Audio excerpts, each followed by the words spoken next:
travel from the state before he flies out of the country. So that is what's making on the front page of the Star newspaper. And still there, One Kenya Alliance trio leaves the door open for reunion with Raila as they exit NASA. They formally written to the Registrar of Political Parties yesterday, who gave them a green light to exit NASA. And according to them, the marriage is over. The marriage is over. And that is what's making on the front page of the Star. Now, there's a story here. Kenya to import 3 vaccines to beat Delta. Now, a man says that state has ordered Pfizer and Johnson & Johnson jabs. The Oxford AstraZeneca COVID-19 vaccine currently being used in Kenya is effective against the highly virulent Delta strain after 2 doses, the World Health Organization said on a new advisory. Now, the strain is currently driving the 4th wave in Kenya, which has led to more hospitalizations and deaths. So that is what also making on the Star. But there is some good news here for lactating mothers. The government says that lactating mothers can take AstraZeneca jab. Now, having a baby comes with its own share of stress and uncertainty, and even worse when you have to deal with pandemic. Now, pregnant and breastfeeding mothers were not included in any of the clinical trials for COVID-19 vaccines. Hence, as countries began to vaccinate eligible adults, lactating mothers, women who are also left in the dark. So in Kenya, lactating women have been turned away from vaccination posts and told the vaccine is not to be administered to breastfeeding mothers. But then now, it's now open, according to WHO, that lactating mothers can take AstraZeneca jab. Some good story there. I don't know what you make out of the... Jane, Doreen, Regina, have you taken your jabs? I have. And, you know, as per the discussion that we were having yesterday about breastfeeding, there isn't research that says they shouldn't take the jab, as much as there isn't research that advises against taking the jab. So again, it's a catch-22 situation, but when it comes to medicine, it boils back to the advantages over the disadvantages. Which one outweighs the other? There's no medicine that goes without any consequences, but you just look at how the merits you stand to gain vis-a-vis the demerits that will come along with a particular vaccine or medicine, whichever it may be. Absolutely. Regina, briefly, have you taken the jab? The first and second jab? Now, new COVID cases in January in the country were 4,315, and the death toll was at 93. As we speak, as far as July is concerned, we have 297 deaths so far in July, and 19,052 persons, or rather new cases of COVID-19. Currently, the positivity rate stands at 15%. Yes, that is as far as I'm going. Doreen? I have taken both the jabs. Cheers. Now we are done. Maybe since we're still here, let's look at what we have on the front page of the Standard. All right, yes. Yes, we have that conversation around what has happened with NASA. So the door has been shut for NASA, and it appears that a window or a door has opened up for One Kenya. But does it have the clouds to bring the numbers? 2022 is just but around the corner there. So pictured on the front page of the Standard are the 3 former NASA principals, Musalia Mudavadi, Moses Wetangula, as well as Kalonzo Musyoka. That's a story that has been given precedence on the front page of the Standard this morning, being the 4th of August 2021, and we're talking about matters of alliances of convenience. To what end? As we are gearing up to the 2022 general elections. Remember, we're yet to also finalize, or rather ODM is yet to finalize and tell us who the flag bearer is going to be. ahead of this particular, political feat. Talking about front pages and what has been highlighted, we have questions after yesterday, and even we have seen what has transpired in Parliament with some members of Parliament. They are questioning why the Deputy President was barred from visiting Uganda. And I'd want us to go down memory lane and look at Uganda's history. Jane Victor Doreen, Milton Obote, Idi Amin, and now Kaguta Yoweri Museveni. If we look at the history, we all know issues of, coup d'etats, political injustices, and such. So with that in mind, the header that we have on the front page of the Standard this morning is the Ruto-Museveni link. We'll be giving details as we continue the headlines. Remember, we are live and we welcome your feedback. To you, Jane. Just to add on to that, before we get to the details, here on this particular daily, the main read revealed DP Ruto's mission in Uganda. And you have rightfully captured it, Ray, because here in Just Brief, they mention how DP Ruto is looking for a mentor who will help change the political strategy that he has, which is a do-or-die situation for him in the upcoming 2022 general elections. Because according to Sudi, they say that he is determined to hire the political advisor to Yoweri Museveni, as per what has been briefly captured here. But we'll be getting to those details in a bit. Coming to One Kenya, as three of the now former NASA coalition party chiefs have formally exited the coalition. Now they are mounting pressure on KANU party leader Gideon Moi to break ties with Jubilee officially and join the One Kenya movement. Pressure on Gideon Moi right there. And there's a very sad story that has been featured here on the front page that has been captured on the entire of page 3, and it's about incest. Now, there is a report that was done looking at the last 3 years between the periods of June of 2018 up until June of 2021 from the national hotline 1195, and it has emerged out of the 160 incest cases that were reported, the highest number of perpetrators were fathers. I will be starting with this particular story as we get to the details of this particular segment. But first, Doreen. Right, just like Ray would always put it, that perhaps the scribes are reading from the same script, because on the front page of the PD, in fact, it's just a whole splash concerning what has been happening to DP Ruto. And perhaps who is this man, Aiden Harun? Oscar Sudi came out yesterday to say that he is a businessman. We have seen on mainstream as well as on social media some calling him out. Others say that perhaps he's a terrorist or allied to a terrorist group. But according to reports, he had been arrested in Frankfurt, Germany, in October 2001 on charges of having planned serious acts of violence as a member of a terrorist group with an Islamic fundamentalist background.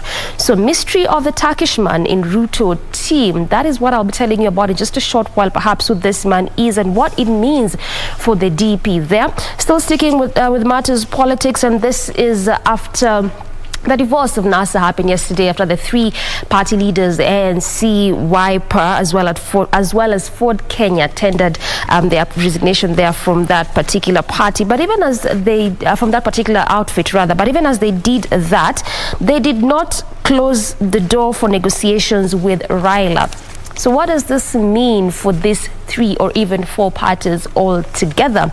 Details of that coming in a short while. And coming to matters education, in as much as the government had said that no student or learner should be locked out, this is from attending school or classes. Where does this leave the school heads and principals, given the fact that a good number of also these students, especially Form 1s, might not have that required fees? So in terms of just perhaps what or how school heads and principals are dealing with this, are they in a dilemma? What are they supposed to do? Okay, and coming to COVID-19, experts now warn of 2 dark COVID months. So clearly, just every day from how we talk about matters COVID-19 just clearly shows that we are not yet out of the woods, and we need to take all the precautionary measures. But why are experts saying that perhaps it may be dark 2 months coming this 2 months. What does it mean, and perhaps what reasons are they drawing to come up with such conclusions? Details of that coming in a short while. All right, so there's that story of the Deputy President foreign trips and the debacle behind it. And this is part of the discussion we are going to have at the top of the hour. But then the story says that sources said that there was a factory which was supposed to be built here in Kenya, a biotech factory. And it has also emerged that a biotech factory commissioned recently in Uganda by President Yoweri Museveni in Ruto's presence could be at the heart of DP's latest fallout with the President Kenyatta. Now, sources said that the factory was initially supposed to be built in Kenya, and a team of investors comprising of Turkish, American, Russian, and German nationals had landed in Nairobi in February. But they were trying to pitch an idea of building a biological drugs and mRNA vaccine manufacturing factory. Now, the government insiders are also said to have frustrated the German and the officials by the bureaucratic red tape, and that is why, after they were disappointed by the ensuing events, the investors scouted for another country within the East African community and settled on Uganda. Now, this is what he says, that they then approached a businessman from Rift Valley who has close ties with Ruto to persuade the DP to link them with Museveni. Now, Ruto reportedly reached out to Museveni with the idea, which the Ugandan president is said to have accepted. A deal was secured in April, and on July 6th, Ruto landed in Uganda at Museveni's invitation for the groundbreaking ceremony of the biotech manufacturing facility in the central Ugandan district of Wakiso. So that is just an excerpt of what is happening here, and part of probably, what is bringing that hard ties between the deputy president and the state. And that is why now they say that the issue of foreign travel law dates back to post-1982 coup attempt. That is as far as that goes on. And, we don't know, we all know how the government operates. We have got NIS, DCI and all that, the intelligence. What I can say, Victor, where we are right now as a country, and it will go back to who we are as the media industry right now. Yeah. I think we are called to justice, if not to arms at this point, because we have seen the power that the media has in as far as agenda setting is concerned. Yeah. So when we are getting, or rather working towards the general elections, and we all know the political temperatures are quite high, I think it is our role as a media industry to debunk facts and myths, as well as getting down, because we have all read from the various dailies there, and you're seeing a lot of speculation as to why this happened and why it didn't happen the other way. But at the point is, how is it affecting Wanjiku? How is it changing her perception?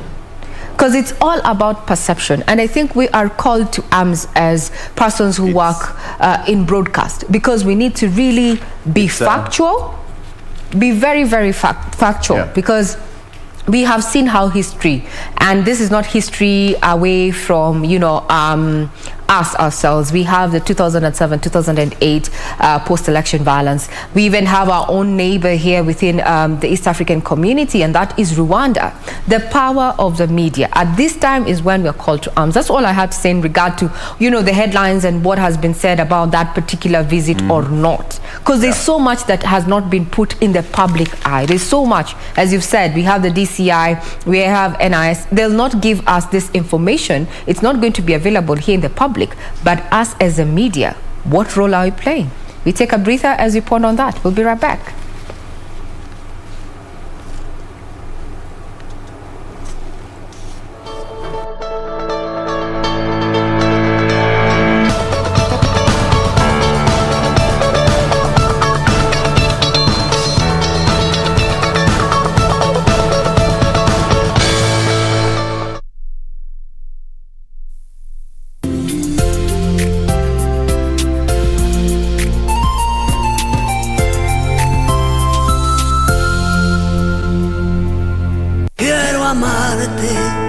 de una forma diferente, de otro modo. My daughter, what these people are saying is nonsense. That is why you did it, in order to hurt my friend. Sir, could you please get her to be quiet, please? Excuse me, sir, but this man's arrogance is aggravating. The best thing to do now is to go to the precinct. Yes, and we have to investigate if it was he who tried to poison Cipriano. And are you also aware that Miss Cecilia tried to bribe me into making a report stating that I treated her even without her showing up here? No. Are you serious about getting me out of here? Of course. It serves my interests to ensure your freedom. Quiero amarte de una forma diferente, de otro modo, nunca igual al de otra gente. A fear injection. Fire warfare, psychological warfare. Apollo, sinking sun. Jamaica wanna get him from human race. Running in a human race, yeah. Don't they know thy will will always be done? Ay, otra vez vamos a hacerlo pues. Ay, vamos a hacerlo pues. This is where it all began. As the mother of broadcasting in Kenya, you can trust KBC to bring you authentic news and programs to your living room. As KBC, we take pride in our unrivaled heritage as Kenya's trusted national broadcaster. Commanding over 92% digital television signal coverage of our country, 23 radio services that cut across our entire language spectrum, a national, regional and international digital presence backed by the most experienced and top-notch broadcast professionals in the industry. A very good evening to you. The new look Kenya Broadcasting Corporation is truly ahead of the pack. Turn to the mother of broadcasting in Kenya for stories that resonate with our identity, our aspirations as a people united in purpose. Real stories of hard work, of passion, of creativity, of big dreams. Stories that cement our nationhood. Stories that bring us together as one. We take pride in our shared heritage and destiny. KBC, informing, educating and entertaining Kenyans as one nation. KBC, Kenya's listening, Kenya's watching.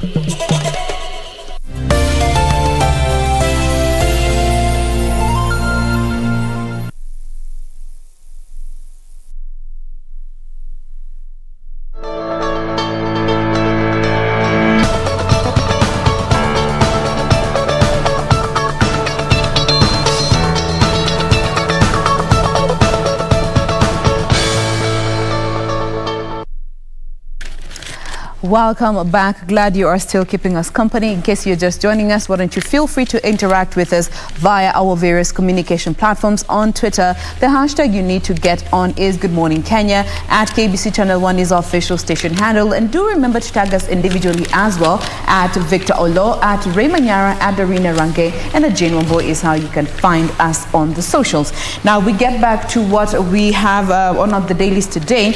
And we come to the Daily Nation and we move to page 3. This is one of the stories that found its way on the front page, and it's in regards to sexual offenses that have been reported so far. And this is a report that was put together by the hotline, the national hotline 1195, looking at the periods between June of 2018 through to June of 2021, 3 years.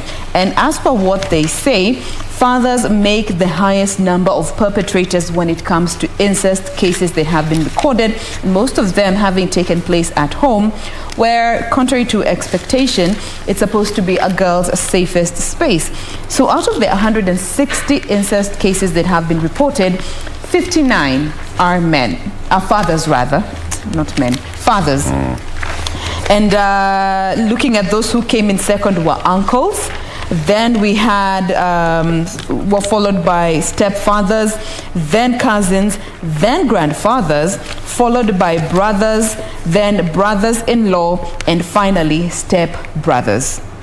Now, one of the most recent cases that was reported happened about 3 months ago, and this brought up a new challenge rather when it comes to the investigations, and this is in regards to how the tricks that they use to destroy evidence. So there was a father that was caught red-handed in an estate in Embu West, location of course withheld, and he is reported to have swallowed the condom that he used to get rid of evidence, and that put a huge hurdle in the investigations in this particular case. Swallowed. It's a damning report there, and well, as a man I feel embarrassed on behalf of the men folk, but you know, as they always say, we are supposed to be the sole protector, and it's a godly ordained responsibility. Yes, you have to protect your people, your family. Provide. But then now, when I feel embarrassed to speak, to say the least. Yeah. You know, the home is supposed to be the safest space for anyone, even when you've had a long day at work. The joy you feel when you go to your home. But now looking at this report, and these are just some of the cases that have been reported, you can imagine how many others go unreported, or how many others resort to tutasoti kama familia. We'll sort this in-house, you know? Yeah. And some of them, some reports say that some of these cases go unreported, or they resort to have the kangaroo kind of courts. You pay a goat or two, or you just resolve the way you're saying it, in-house solutions, and that's it. But the question is, do the victims get justice? Because here you have, you know, a father, man. All right. Womboy, on that article, you guys think about this, Doreen and Ray. Did I get it right? There was a part you read that the suspect swallowed. Yes. Yeah. To conceal the evidence. Yes. And it gets to that extent. A father that was caught red-handed, smack in the middle. I don't think I even have anything to say, because we've been having this conversation over and over, and especially when COVID-19 struck us as a country, it has been an ongoing conversation on end. It just does not end. Right. Do I speak as a mom? A broadcaster? You see, okay. There's something we call poetic justice. And I don't know if it is correct or proper. I'm thinking about this process and what that particular report has revealed in this particular case. So this man was found in the act, red-handed. Yes. But you know, facts are very stubborn. And when it comes to legal matters, it has to be irrefutable. And that's why I'll always question matters legal. Where does the humanity aspect come in when it comes to law? Because a lawyer would actually stand up and say, by the way, it is hearsay. My client was nowhere denied near the child at that point.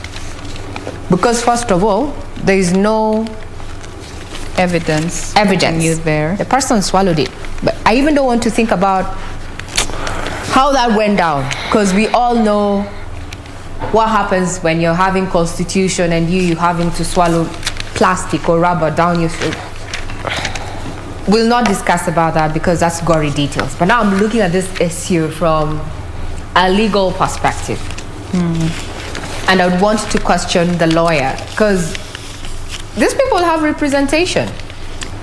And there was a case that was happening down in my village, and it was about matters of rape. Actually, it was about defilement, and mob justice was being meted out on a perpetrator.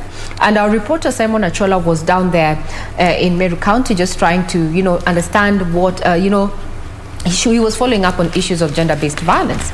And those who are giving their opinions, they said, mtu kama huyu hafai kuishi. Yeah, people have been having a lot of debate on what should be done to such people. Kuishi, because you look at this, the trauma that the child has gone through. This is a scar that they cannot erase. But you see, for a lifetime. But then the law, then comes in the law. The law, they say, is an us and does not exist in a vacuum. And you're innocent until you're proven guilty. My question would be, if I was in that home, maybe as an aunt, I don't want to think if I was a mom to this child. An aunt. I'm saying an aunt because I'm kind of removed from all that. What will be going through my head? It's terrible. It's terrible. Yeah. What would be going through my head at this point? How would I deal with that trauma? Anyway. I'm not the victim, but I am in that setup, that family setup. And this goes to say, Jane, the report that you also shared some time back about the cases that end up being solved kindani, kinyumbani. It's because of what even Victor has said, the embarrassment that you guys are in court discussing that Uncle so-and-so was doing XYZ to the niece, or dad so-and-so was doing X to the daughter. That even makes it worse. You know? So families fear coming out, and because we are not talking about it enough, we end up allowing these people go scot-free. And worse still, it's because the law is the law. There has to be evidence, and these people are getting smarter. I wish we had passed the Njoki Ndongo proposal. Do you remember that, guys? The issue of if you're caught a rapist and someone who's defiled a child, they actually get circumcised. At some point, I think it would have... actually, not circumcised, sorry, it's castrated. Castrated. Chopped off on the chopping block. But just to cut the long story short, I think, men, we should take that spiritual role that we were given. I mean, that, the way Jane said, it is our God-given and ordained role to be the protector. Because that's why, even in the battlefield, women are always at the background. Men, we are supposed to take the front line. Yes. And even in the front line, at any given particular place, in situations like in war-torn countries, women are always, protected by men, because we are always seen to be the sole protector of this particular universe. First of all, let me ask you, when mtoto ameshtuka kwa nyumba, do you know anakimbia wapi?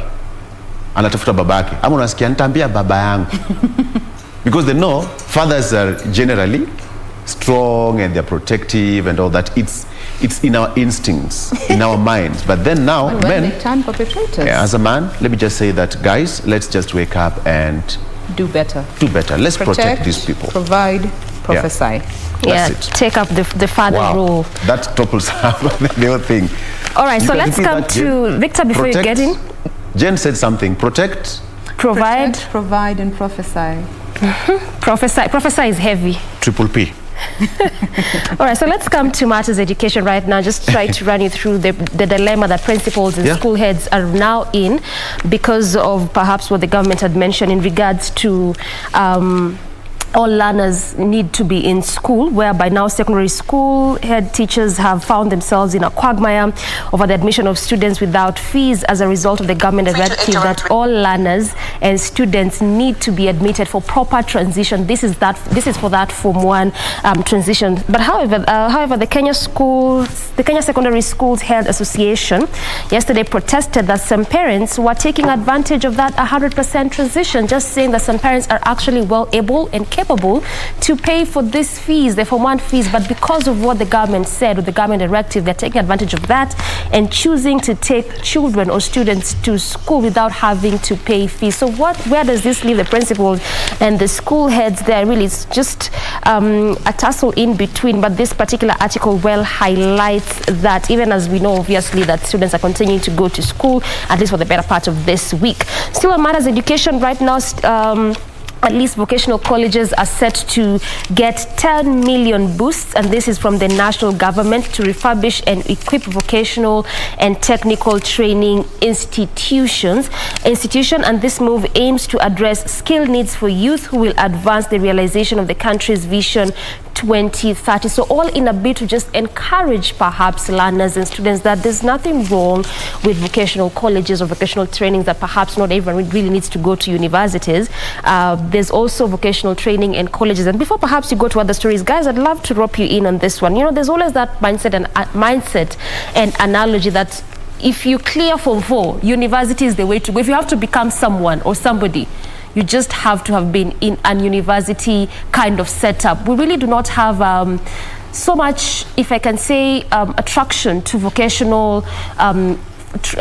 facilities or even training, because we tend to think that when maybe hawakupita exam vizuri. So when you look at what the government is doing, do you really think that perhaps at least we begin to have some love for this kind of training and even embrace it better? Yeah. Let me just take you back to the conversation we were having this past Monday, looking at the employability of the youth today. And one of the problems that we were actually talking about was that perception about TVET courses. And as per data that my guest was sharing, as per data that was put together in 2019 from the census, majority of the youth are actually employed in the informal sector. And looking at this sector, most of them stem from the TVET courses, about 15 million. But the problem still remains the mindset. Wanafikiria some of these jobs are not as glamorous as they would be. Because I mean, no one grows up, mzazi wake anamwambia, why can't you become a plumber? You know, why can't you become an electrician? It's always, why can't you become a doctor, a lawyer? Why can't become agake? And that's something that has been so enculturated in us. It's so deep-seated that it's hard for most youth to just shift from that. That's why you find so many of them struggling to find a job. And yet, if they would rather just look at some of these TVET courses and take them. Most of them are quite short. You can go, get done, be done, and get a job in less than 6 months. As per what stats actually noted, those that come from TVET courses, they average around 6 months to get a job, as opposed to those that go through the 2, 3 year or 4 year courses. And then the other thing is about soft skills that so many of us lack, that we are not taught from a younger age. Wanasemanga samaki mkunje angali mbichi. Akishakuwa mzima tavunjika ukijaribu kumkunja. Hakunjiki tena. Yeah, absolutely. This one is briefly in terms of business, and I know Regina will be in a better position to answer this. Regina, you took part in the wildlife census, and the CS now says that wildlife census result will be out in 10 days. The exercise, which cost 250 million Kenya shillings, was fully funded by the government. So Kenya is set to have accurate data on the population of her wildlife in 10 days. The CS for tourism, that is Najib Balala, said that the technical team is working on the report detailing the numbers. The CS, however, said that he does not want to speculate on the numbers, but on June 5th, the census was 98% complete. Regina, you took part in this particular exercise on the first day that it started. What can you say from basically what you saw there? Is it promising as compared to other years? Well, what I can tell you, Victor, during this particular census, when I was down in Amboseli there, we were focusing on, the population of the African elephant down in Amboseli. And we are in the media industry, and I don't know if you're familiar with Team and Echo. These are elephants that are featured in documentaries and films over the year. Yes. There was a facility, actually it's called an elephant institution. It's actually, it documents all the elephants we have had for the last over almost 100 years. Yeah. And what was very interesting is that this documentation of these particular elephants is by family. Yeah. So if they are alphabetic. If we have the Doreen family, and you get a child, so there's a lineage of Doreen family. They will be named Daisy. Yeah. Then Daisy will have another Dira. That is D. Then the Regina family, so it was beautiful. And it's good for us to know, just take stock of what we have in as far as our wildlife is concerned, because it's also going to help in wildlife conservation. And I interacted there with the technical team. It is quite beautiful. What I didn't know, and I'd want to share here as a point of information, is that anyone who knew how to reverse the aging process of the elephant when it comes to their teeth, these animals would live for a lifetime. Why? As they lose their teeth as they grow, and they have 6 sets of teeth. The older they become, they come from the jaw up.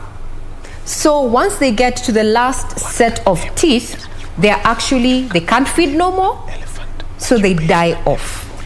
That is something that you guys need to know. So there's a film, or rather there's a documentary that we are preparing from the news desk. It's going to be ready on August the 12th, which is also going to be the International Elephants Day. And we're expecting the president down there in Amboseli to actually kick off that and receive that particular report in as far as the elephant naming is concerned. So you can have an elephant named Jane or Victor or Regina or Doreen. It's actually open to any Kenyan. You can support with as little as 3,000 bob to just help conservation issues and preserve our wildlife. Yes, Jane. So from a point of information once again and clarification, you can get an elephant named after you. Yes. At a cost. Yes. You too. Yes. So I can have several Wambois. Yes, you can have Wambois, because what happens is you can have Wamboi. you can have Wamboi, or rather an elephant named after you, Wamboi. So it means whatever little you get to spend, or rather to spare, you support the conservation. It's feeding. You see, we have an anti-poaching rule in the country, and we have been seeing, like in Amboseli, for the last 20 years, they have not recorded not even one case of poaching. That is an achievement. That's an achievement. A great achievement. And the difference between the Amboseli National Reserve and the Tsavo and the likes is that elephants in this particular reserve are huge, bigger. I can challenge you today after the show. You can go look up Tim the elephant or Echo the elephant. They have been featured in documentaries, and you can see their distinct features. And also on another point of view is Wamboi can actually be belonging to Doreen's family, and these elephants know each other. That if this is family, Doreen's family, they can tell that this particular hoot or trumpet, actually it's a trumpet, is from Wamboi's family. They say that that's how unique. That's how unique elephants are. In fact, they say that elephants have the best memory. Yes, they do. And also, what you need to know is that elephants cannot coexist with bees. If you want to control them. So if there's one named Olo, and it's misbehaving, we will know why do you have to use an example? But the cost is beautiful. I mean, all in a bid to just. So we just come with these. Olo, kwa ile kona na misbehave. Yes. Control. Yes. All right. It will be interesting. And by the way, as Regina said, there is a documentary coming up right here on KBC. You can look out on that. And Regina, still on business. I'm still on your case. Kenyans pay more taxes on fuel than regional peers. That is according to EPRA. And just briefly, Kenyans are paying higher taxes on petroleum products compared to their peers. That's according to official data from the EPRA. Now, data by Energy and Petroleum Regulatory Authority shows taxes and levies on super petrol as of July totaled to 58 shillings and 1 cent per litre. Now, Ugandans pay 44 shillings and 38 shillings a litre on the product, while Tanzania pays 41.73 cents a litre. From the business perspective, briefly in 1 minute, I'm being told that tunamaliza. Situation here. Let me give it to you at this point. Kenya uses what we refer to. Kenyans have money. Oh, okay. So they are willing to pay. Run broke. That's all I say. Not really. It depends on what form of crude or oil that we're using. Kenya uses Mobane, right? And at this point, I don't know what Tanzania or Uganda uses. And I'd want to take you back to January to date. We have been seeing, whenever it is the 14th of every month, the prices of fuel have been on an upward trajectory, with the exception of 2 months when it just remained the same. There are people who are called independent oil marketers. Yes. Right? These people are the people who earn in the middle of the value chain. So in the latest, one of the two months back, there was a conversation with government promising them that you will recoup in the next month, because they're the ones who carried the huge weight when it comes to fuel prices. So for Kenya, there are people in the value chain who are earning in between there that is making this cost of fuel go up. Because if you look at right now, OPEC is planning, OPEC Plus, the cartel is planning to increase its production because there's been more uptake with this vaccination, COVID-19 vaccination, and the ease of travel restrictions. But it will take several months for Kenya to actually feel, the changes in the global oil prices. Remember, we do not buy fuel today. We do not buy fuel today, or rather it is not exported in a day. It can take up to 3 months. So with those cost implications, but unfortunately, even when the 3 months lapse and there is an oversupply of this particular crude, it does not usually translate to our pockets. That's where the question is. What are these other levies in the cost of fuel that are affecting the cost at the pump? And the sad irony, or rather the sad fact of this is, if you increase the cost of fuel, you have increased the cost of living for Kenyans. But the question is, Regina, is driven by that. The question is there hope for this country? Because anytime we have a review, we'll always have that upward trajectory. It always goes up. Do we have, and by the way, we have got that question just to you. Do we have that hope for the country? Well, this was a conversation that was being held in Parliament with some parliamentarians trying to put EPRA, on the spot, to just want to find out, why does Uganda buy this particular commodity at 80 shillings? Yet it is landlocked and this passes through our country. Why are we doing 127 at the pump? That's a question that we get to understand, and we get to hear from EPRA themselves. So we'll wait to see. But I think there are those people, the levies, as well as the people who are there in the middle, who are enjoying, the fact that you cannot do without fuel. Brokers, tuwaite aka brokers. Actually, not brokers. They are independent oil marketers. Language. They are independent oil marketers, aka brokers. No, in simple Kenyan language, Kenyan term. Now, with that, we've come to the end of this particular segment in the headlines, but we do welcome you to be part of the conversations that are coming up after this quick breather. Talk to us using the hashtag Good Morning Kenya. We will be right back.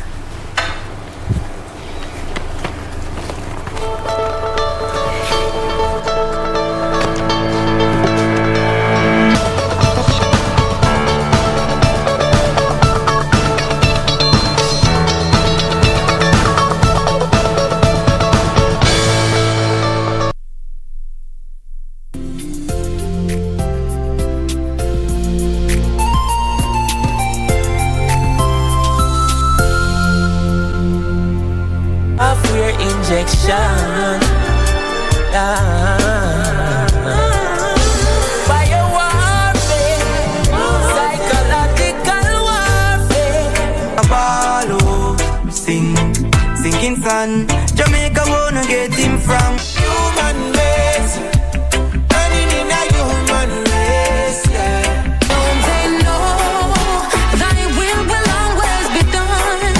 Ay, otra vez vamos a hacerlo pues. Ay, vamos a hacerlo pues. What does this number mean to you? A pack leader? A winner? Or just a number? To us, it means freshness, boldness, vibrancy, and heritage. That's why at KBC Channel 1, we make it easier for you to pop up your family entertainment to a fresh, exciting, and colorful bouquet.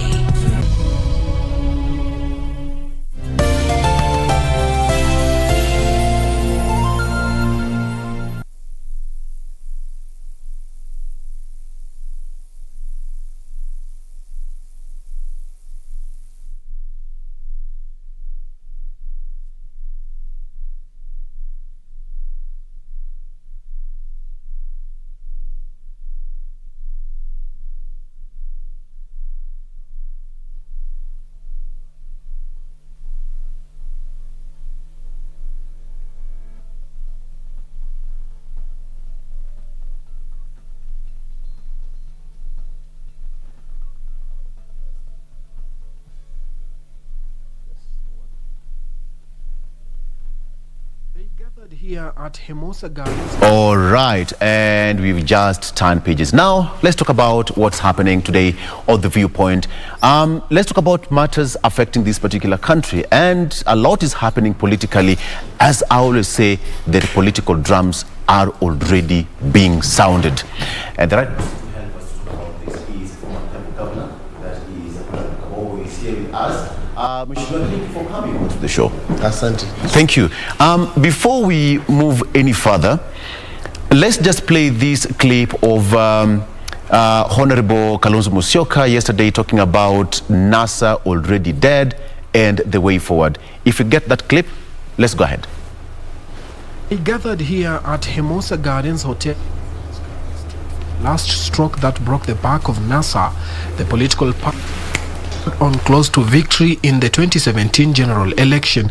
According to the NASA agreement, the coalition stands dissolved. F3 affiliate parties leave. The now former principals of NASA saying they made the decision to be free to forge a new path to victory in 2022 general election. Speaking after a joint parliamentary group meeting, the leaders said all instruments giving effect to the decision has been processed by each party in accordance with their respective party constitutions. Having removed the clutches of NASA from our hands, we now can freely engage and actualize legally the existence of One Kenya Alliance. That it will no longer be news if you're coming to ask us about NASA. It is behind us. Let us now look at new formations, new reorganizations, the way the parties here, and remember, One Kenya is not a closed shop. Ijulikane na wananchi wote wa Kenya na hata marafiki zetu duniani kote kwamba muungano wa One Kenya Alliance tuko imara, tuko tayari. The three allude to mistrust they allegedly blamed on Raila Odinga-led ODM. Through what our statement described as a trust deficit bedeviled by machinations and selfish maneuvers by some of our members. They said Okoa Kenya Alliance is open to working with like-minded individuals and parties. We know that we need to form a political colossus ambayo ushindi utadhihirika wazi. And you'll be seeing this team and those who are going to join us, and there are many, striving across the country to give Kenyans a new direction in terms of how this country moves on. Other parties that formed the coalition, including Raila Odinga's Orange Democratic Movement and Isaac Ruto's Chama cha Mashinani, ODM, on Thursday last week announced its decision to exit the coalition, but is yet to formally notify the registrar of political parties. CCM has not officially made any comments regarding the exodus. All right, so that is what happened yesterday. And the three Oka, that is One Kenya Alliance principals, said that they have already divorced from the NASA coalition. Mheshimiwa Kabogo, the issue of trust, they have talked about mistrust in politics. Let me just put it this way. Do you trust yourselves as politicians? Well, there's a big difference between politicians and leaders. Yes. And these are politicians. And this is what they do every 5 years. And you're a leader? I'm a leader. Mm-hmm. Politicians think about the next general election. Right. Leaders think about the next generation. Some of these guys have been quiet and lost in oblivion somewhere for the last 5 years. Yeah. Now that there is sight of election soon, now they start running around and forming teams. Some of them, what support do they have? Why is it that we always wait? Where has Stephen Kalonzo Musyoka been the last 5 years? The new coalition without Stinger, it's something to watch. I would want to imagine that they can put together 3 million votes. Tinga, Ruto, Axis, these are the people to watch. Yeah. and of course myself. Because are you the third force? I think I am part of the third force. This country requires new blood. The guys who you see running up and down now are the same people we know, the same people who've been there. If it's not 1963, it's 1997. Until today. When is it that we will resonate with the movement of development, economic growth in our country? Just a few minutes ago, you were talking about why would we be buying fuel 127 shillings while Uganda is buying at 90 bob. Yet the fuel that goes to Uganda goes through Kenya. Highway. Yes, from Mombasa all the way. Why is it that the cost of money is so expensive in this country? It's because we cannot match what we borrow and what we pay and how we use our money. The most expensive place to do tarmac, 1 kilometer, in the whole world is Kenya. Kenya. More expensive than Canada. To do a kilometer of tarmac here, you know, standard, 9 or 12 meter road, is approximately 85 million shillings a kilometer. And the same size of road in Canada will be something like 56 million shillings. Why would it be so expensive? You know? The same people who've been in leadership are the same people we keep juggling. You know, the same monkey, the same forest, but we expect different results. So it's time that Kenyans need to get serious, because it's Kenyans who elect us. You would make this mistake every 5 years. Exactly. And then you continue complaining for another 5 years. So when is it that Kenyans will learn that let's do elections and bring into leadership people of integrity, people who can move this country to the next generation, to the next level. And then this is not rocket science.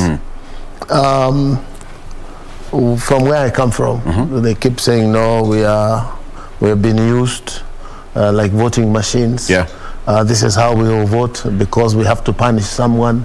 And we forget that that vote that you put in the box is what makes you have a good country. And that when is it that Kenyans will translate that vote into good leadership? Yes. Right. And that brings me to the next question. Mount Kenya, as at 2017 election, had 4.4 million registered voters. We have about 5 million now. Exactly. We had to see that revised voter registration register, whether it's gone up or it's adopted. Of course, it should have gone up. But then we come to realize that Mount Kenya is now on the focal point, away from Western. Initially, people used to run to Western Kenya. Why is Mount Kenya so much in the interest for the politicians? From your own understanding, because people believe that votes are now available. It's the hunting field right now. If you look at the Honorable Deputy President, he's always there. Of late, the Honorable Mudavadi is also hunting. And the simple reason is they think that because Uhuru is not running, there will be no candidate in Mount Kenya. In Mount Kenya, who will be a threat. And of course, 1.5 years or 1 year, 1 month is a long time in politics. And we are saying, even if we do not have a candidate by now, we need to be careful about what our interest is.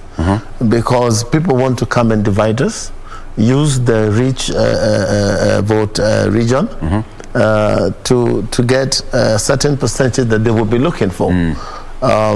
But I'll tell you this, my job as a leader from the region is to unite the region, get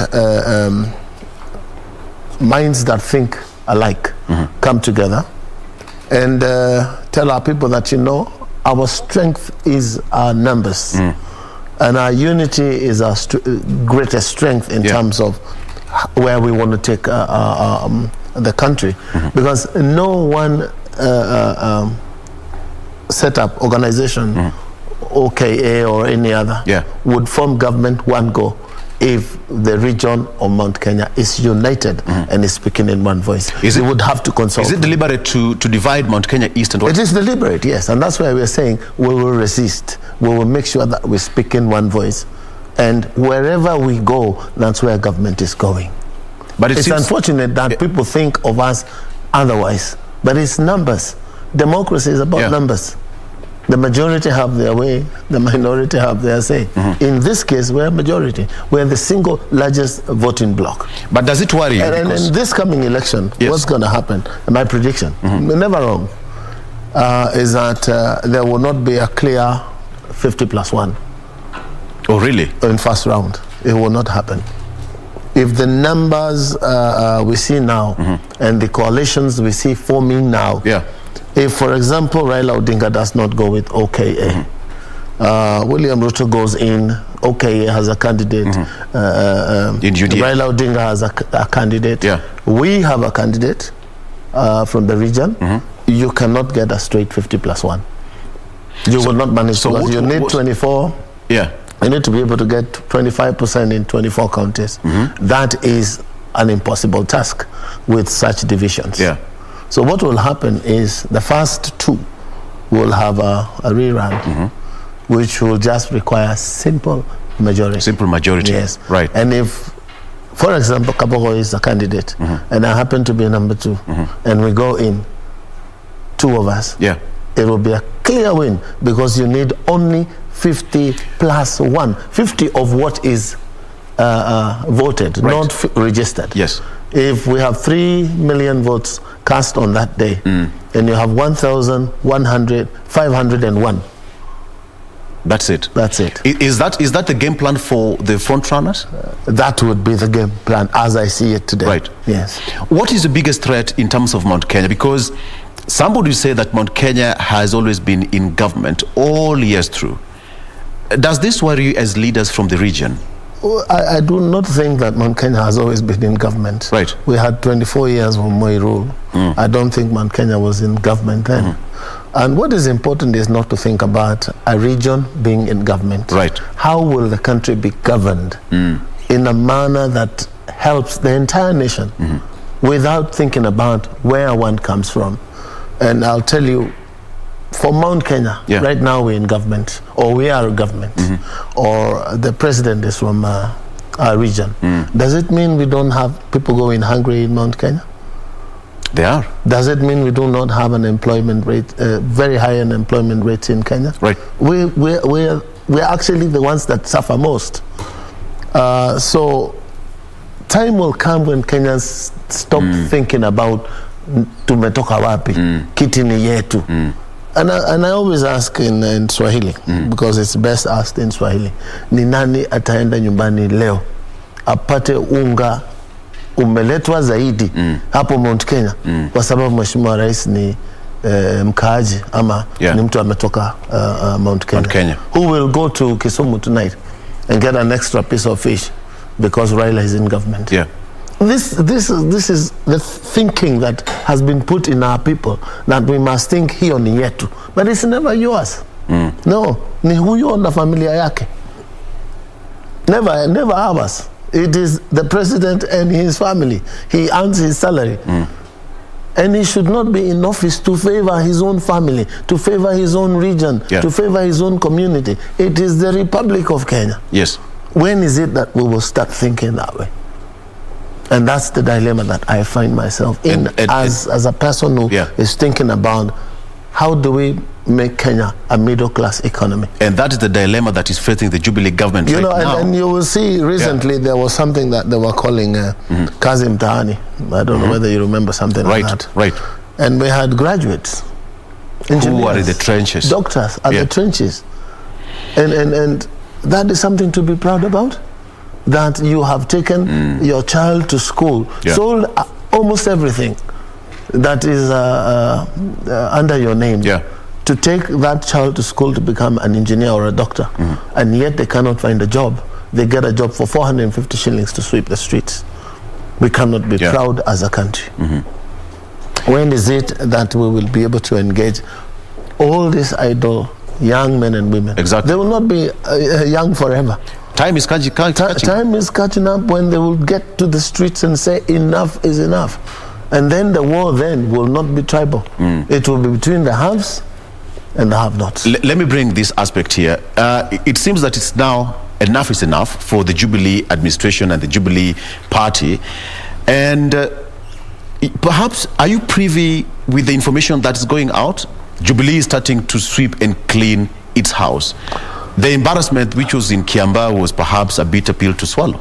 One, I'm not a member of Jubilee. Right. I was thrown out of Jubilee during the last election. Right. So, and I became the president of the independent candidates. Right. But what's happening in Jubilee happens every 5 years. We start new parties every time there is change of regime. Or when there is change of guard at the Hill. Yeah. You remember Mwenge. It came in to remove Moi. After that, it was Kibaki's time to leave. And this is how we made TNA URP. Yeah. It is now time for Uhuru Kenyatta to leave. And you can see the division. It's there. It's a fact. When will we get to a situation where we will have parties like, the American Republicans and Democrats, so that it is a matter of ideologies, it's a matter of principle. Although America is going the other way, they are trying to start looking at us as a benchmarking place where you do bad politics. But it is because we only think about winning. We only think about who is going to go there. Yeah. Why is Jubilee in the situation it finds itself in? Yeah, that's the big question. It's simply because they do not know where to go next. What's their plan? What's their plan? What is Jubilee's plan? Yeah. What is Uhuru Kenyatta's plan? Nobody seems to understand. Nobody seems to know. Yeah, and then you will find people saying, no, Uhuru Kenyatta doesn't want to leave office. He has no choice. He has to leave office. The Katiba we have says a maximum of two terms. So where are these people getting this notion that Uhuru doesn't want to leave? And by the way, But we are a country that is fed with a lot of propaganda. And propaganda in Kenya it takes center stage. Perhaps, Governor, you are the right person I should ask this question. Kiambaa is in Kiambu County. Yes. And you are the governor of Kiambu County. You know the terrain. Yes. You know the topography of that particular region as it is, in and out. To be honest, what is there is just protest. What is happening? It's just protest. They say, we want to teach Uhuru Kenyatta a lesson. And is that so? And I ask myself, how do you teach him a lesson by just voting someone who is not in his party? What lesson did he learn? What lesson did Uhuru learn in Juja? Yeah. Yes. He continues to do his job as people continue to suffer. When is it that we will turn our mentality and vote because we want work done? Of course, Kenyans, what happens to Kenyans when they see someone is being terrorized, so to speak, or is government is on his case. Kenyans tend to follow that side. Yeah. If we have a by-election, touch wood, I don't want anyone to die, and I have a party, my own, and I put in a candidate, you will not see the same things you saw in Kiambaa. It will be something else altogether. Yeah. So anyone who is celebrating that, Mount Kenya is available, and it's up for me only, you'll be shocked. Mount Kenya is not available? You will be shocked. What's the game plan as leaders from the mountain? Is to put our people together so that we have bargain. Yeah. So that we have a stake in making Kenya what it ought to be, not in bringing goodies home. My theory about what needs to happen in Kenya is not regional. It's about national. How is it that we can improve the lives of Kenyans? Yeah. How is it that we can make it a middle economy? How is it that we can, eliminate unemployment in terms of white, blue-collar jobs? Yeah. When is it that we can make Kenya a working nation? We are talking about theft of 2 billion shillings a day. A day. When is it that we will, cut corruption with 70%, because you cannot eliminate corruption. Yeah. But you can cut it down. If we were to cut corruption down by 50%, that would mean a saving of 1 billion shillings every day. Why wouldn't all fuel be cheaper? Why wouldn't medicine be available? Why wouldn't we have revolving loan funds run at every ward level to give employment to these young men and women who are jobless? Mheshimiwa, we have 1 year and 5 days exactly to an election, and President, it's like 100 years. That's a very long time in politics. For politicians, that's like 1 billion years. Let me just extend it. Anyone celebrating right now that you have a clear win, you will be shocked. What is now left for President Uhuru Kenyatta as the president of this republic to bring itself? I would not worry about the next president. I would worry how peaceful will Kenya be after my regime. How will the economy be after my regime? He still has 365 days that he would do something to make this country a better place. 370 days. Yes, but if he imagines that he would want to influence what happens next, then he will lose the ball. He needs to keep his eye on the ball, and his eye is, what are we going to do about COVID-19? I just had this morning someone telling me they had gone to some function in Kajiado, someplace, and this person lost an uncle and 7 other relatives in a span of 1 week. The same thing happened in Kiambu County, where father, mother, and husband, and a daughter-in-law. And what is it we are doing as a country? Right. Why can't we now divert our attention from all the shenanigans about politics, from development expenditure that is, tarmac versus life? We need to make these choices today. What is it that government can do? What is Parliament doing today? You know, what makes me really sick is you will find MPs who are running around the country saying how they will improve the economy after next election and how people will not be overtaxed. Yet it is them who tax us. Taxation is done at Parliament. Right. It is not the president that taxes the country. The president's minister gives a proposal on the proposed government expenditure for the following year and how that expenditure will be made. How will they raise funding for that expenditure? If that funding part of it is taxation, it goes through Parliament. And if they want to make changes, they can call, Muturi can call Parliament now and say enough is enough. Reviews. Let's close these expenses. Let's stop this, even if it's development. Let's now cater for Kenyans' lives. And we get the whole country vaccinated. You can see America is 84% vaccinated. Out of 47 million, we have only 1 million vaccinated. And you can see the wrath of this Delta that's variant. a big danger. It is a big danger. But our MPs don't care. No. When you see us going to these rallies and doing all these things, all those guys on the high table, on the dais, are vaccinated. But the entire Mwananchi, all that crowd, maybe 1%. Does that worry you? It worries me, yes.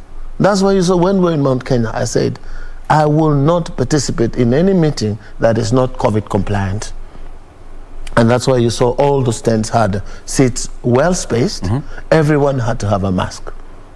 In every table, at every 3 meters, was a sanitizer.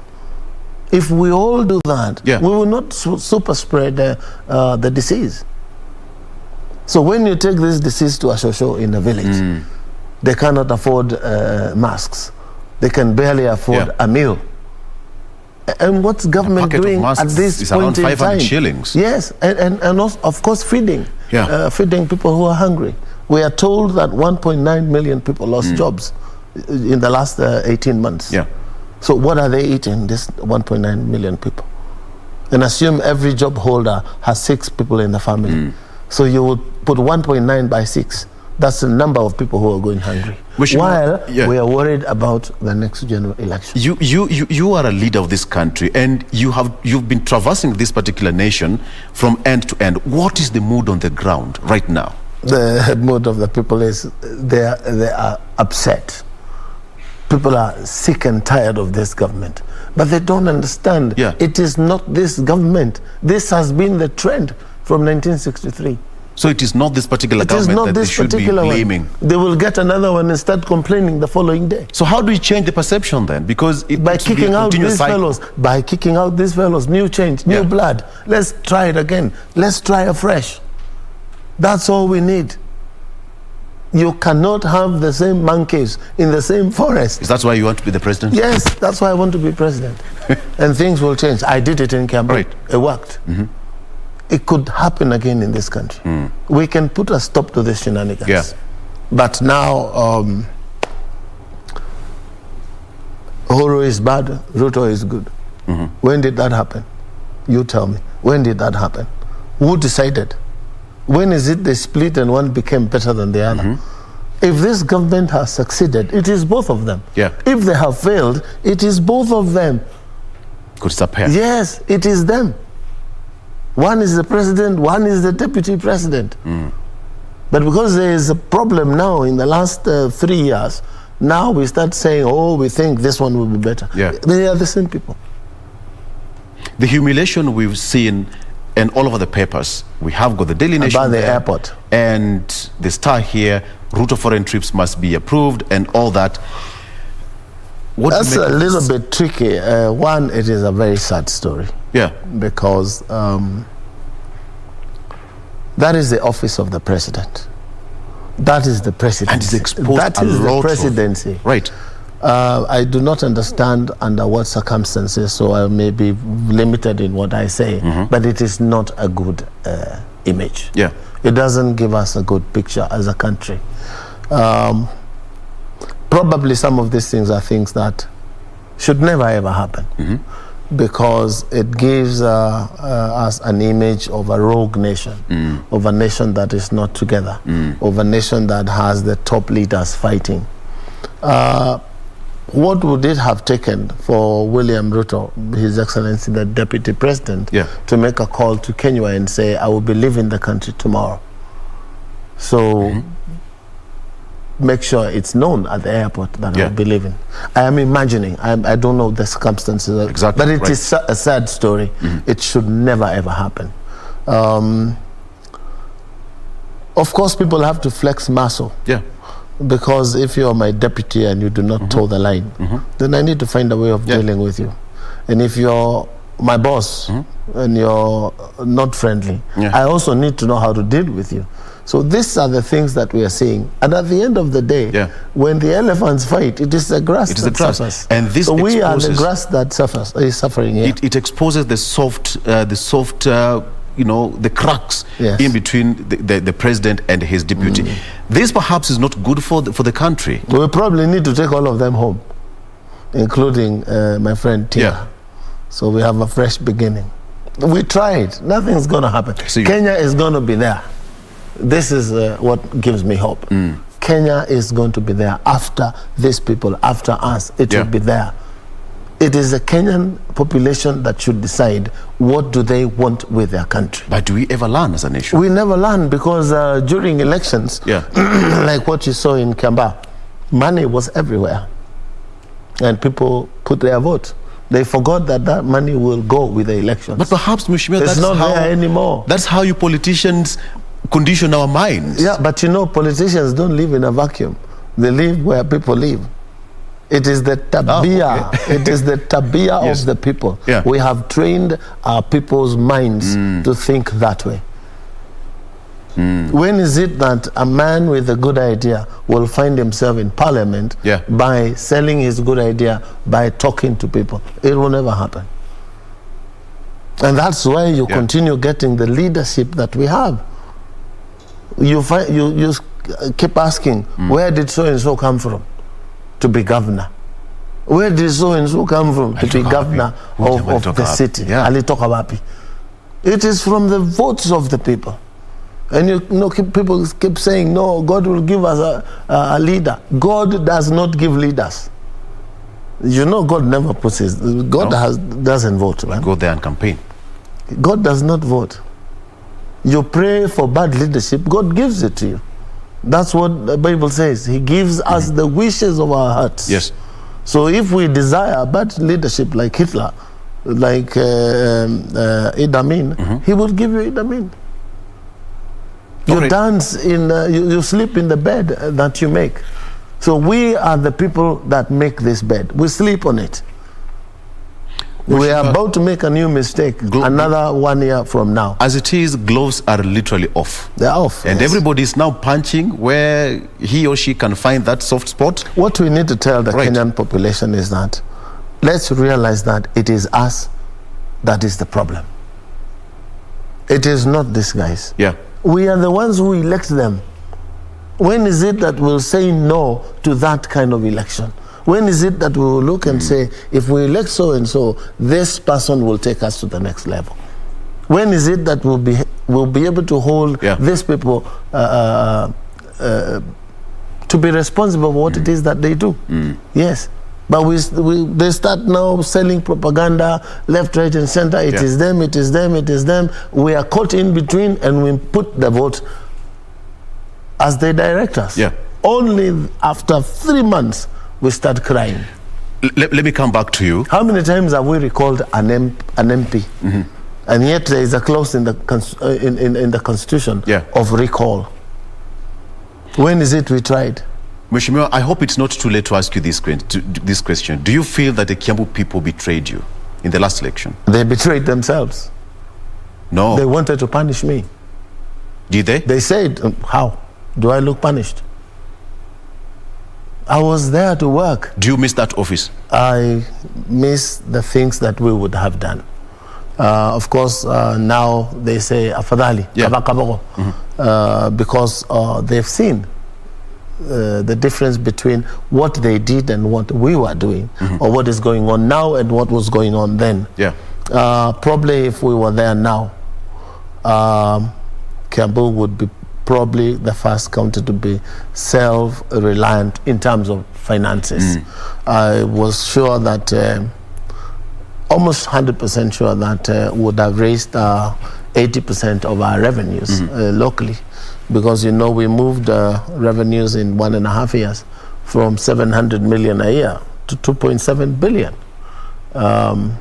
If that trend had continued, probably another 3 or 4 years, Kiambu, just like Kano in Nigeria, would have managed to finance its own development and probably become a donor to other lesser fortunate counties. But that didn't happen. But it's still not lost. Yeah, There's hope is still not lost. We've lost a lot of time. Yeah. But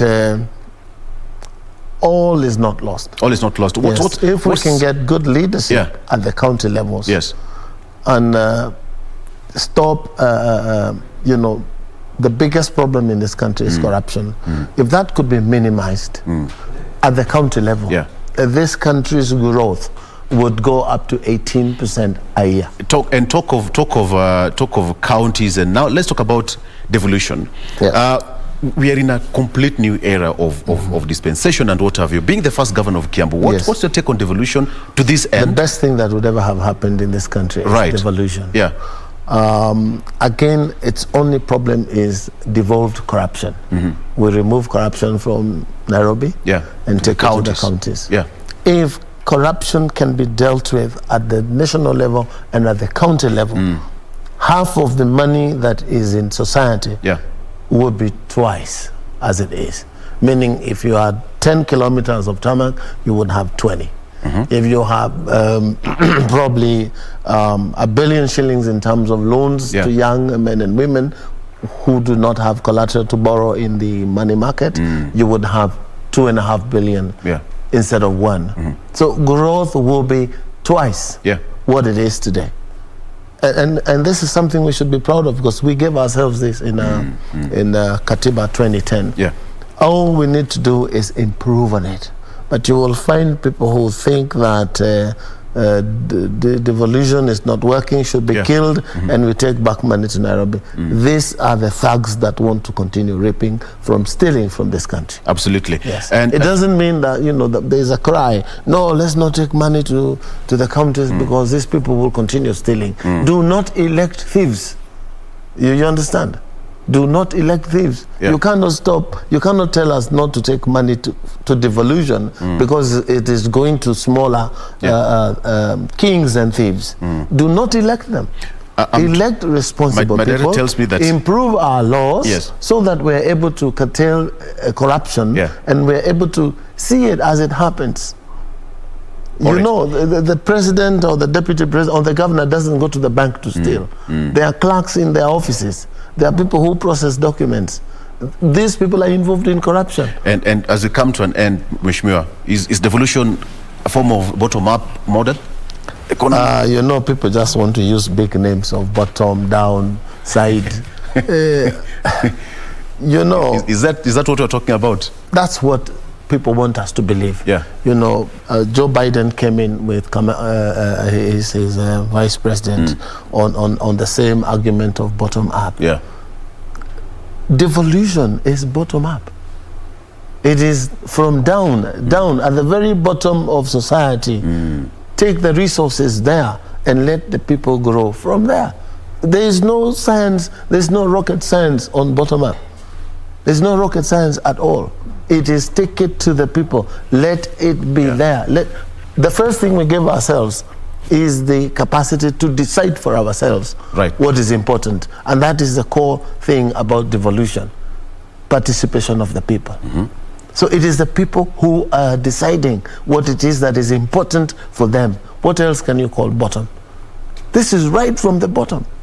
But people want to give, you know, jargon, technical jargon names of bottom-up approach. I saw a lawyer would not even explain what bottom-up means. It's confusing people. And she was really hard task to explain, but she could not. It is a simple thing. Let it start from the ground, not Nairobi. So devolution, it is at the village. Technically, devolution that's what it is. Bottom-up, yes. So what they should be saying, let us strengthen devolution. Let us finish corruption, and this country will grow. I'm told time is up, but in just 10 seconds, where do we see you in next year? Just 1 year to go.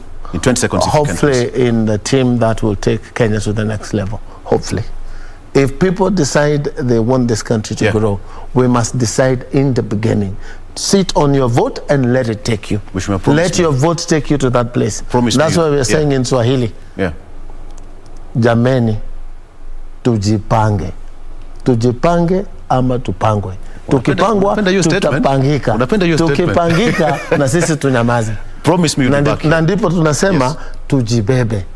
Yes, we must carry ourselves. Absolutely. Yes. Promise me you'll be back. I will be back. Shika simu ukipigiwa. Inshallah, I'll be back. Shika simu ukipigiwa. The producer said that you know I get like 300-400 calls a day. But there is that particular one from Ben producer. Shika hiyo. Sasa awe akiniandikia asubuhi anasema ndugu karibu tena. Karibu tena. Yes, thank you Mheshimiwa. Thank you. We've been talking to former Kiambu Governor William Kabogo. We've talked a bit. I mean, the way but that was very short. Time runs Make so it fast. Longer. So that we can talk to mwananchi. I promise I'll give you. We must tell Kenyans, musisikize hizi porojo. Yeah. Weka kura yako kwa makini ili ikufanyie kazi. Lakini ile 200 unachukua, ukichukua hiyo, please shut up for the next 5 years. And on that note, we are taking a break. We'll be right back. Thank you. Ndio namna hiyo bwana.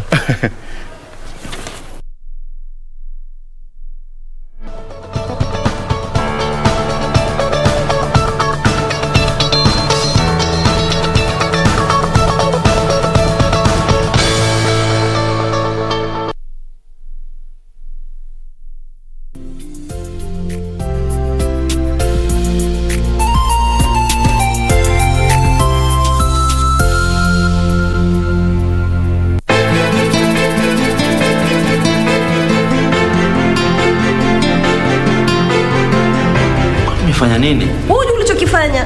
Hujui. Ni kwa sababu kichwa chako ndio maana mimi siwezi niko hapa. Ungenisikiza tusingepata ajali. Kwani unataka kuwa journalist, unataka kuwa media personnel, photographer, sikuelewi. Oh, yeah. Nataka kuwa hiyo. Badi atatoroka vipi from such an institution? Hakuna mwingine na ni wewe peke yake. Mimi sina mtoto. Tuna fidhuli na mjeuri kama Ubadi chizi. Safari waletea mzaa, sio?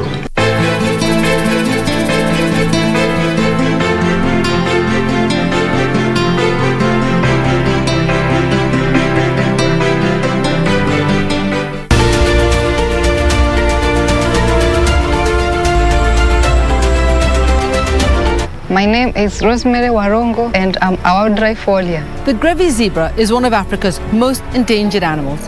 In Kenya we have 2,812. How they live as families, it's just like the way we live at home. All you need is a camera. Take a photograph. I just take the image and drag it in the software.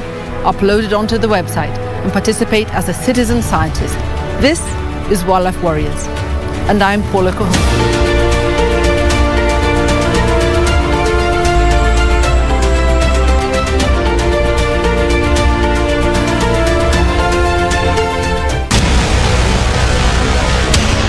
Get the VIP access to the best shows on KBC Channel 1. We have something different, something special to spice you up. Get ready for new, exciting and captivating dramas. Movies. Love the smell. Comedy. I went to the popos. Huh? Drama. Will he assault the queen in my house, in my presence? News, sports, and so much more. Do the things that make you happy on KBC Channel 1.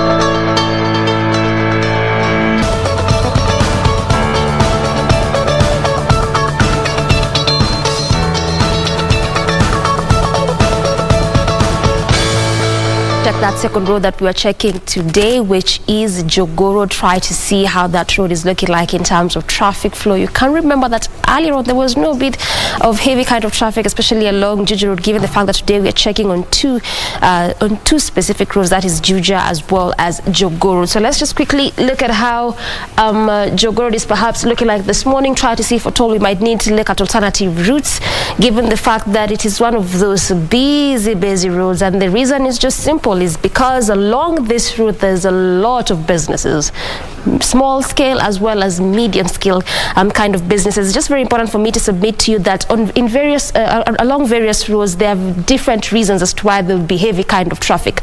On this specific one is just the numerous kind of businesses as well as estates along this particular route, and clearly just so as you head over to the city center right now on major parts along this route, heavy kind of traffic that has been well shown by the red and the maroon color, which is a clear indication of that.